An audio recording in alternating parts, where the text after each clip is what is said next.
Ky është momenti kur trupat e forcës toksore shqiptare u nisën në orët e para të mëngjesit të kësaj të martë nga garnizoni Zallherrit,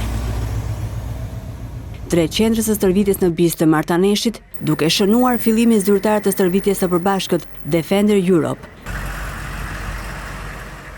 Trupat e njësisë elit të ushtrisë shqiptare do të zhvillojnë stërvitje intensive pranë trupave të NATO-s, përfshirë operacione mësymse, mbrojtëse dhe dislokime strategjike në terren të vështirë.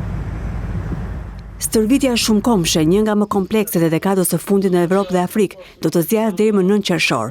Ajo zhvillohet në udhëheqjen e Komandës Evropiane të Shtetet e Bashkuara të Amerikës në bashkëpunim të ngushtë me vendet aleate dhe partnere të NATO-s.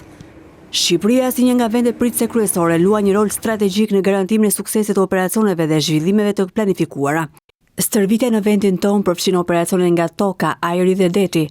Pjesa më e madhe e tyre do të jenë të fokusuara në Bizë të Martaneshit, ndërsa forcat e armatosura të Shqipërisë për herë të parë këtë vit demonstrojnë pranë aleatëve me dron.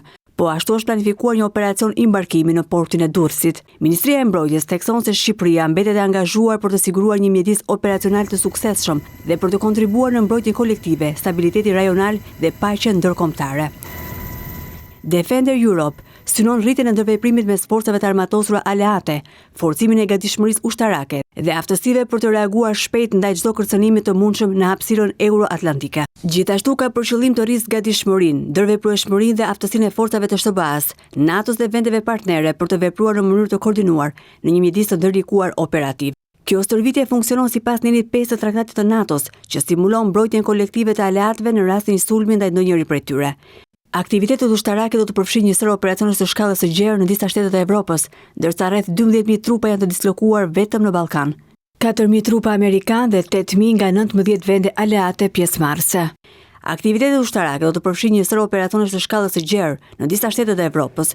Shqipëria dhe Kosova do të kenë fokus të veçantë ku do të zhvillohen trajnime për mbrojtjen e infrastrukturës kritike, sigurimin e pikave të embarkimit dhe menaxhimin e logjistikës avancuar. Për Ministrinë e Mbrojtjes, stërvitja e forcave tona të armatosura përkrah trupave të aleancës do të demonstrojë angazhimin e palëkundur të vendit tonë ndaj aleatëve dhe partnerëve të NATO-s, ndërsa mesazhi është i qartë.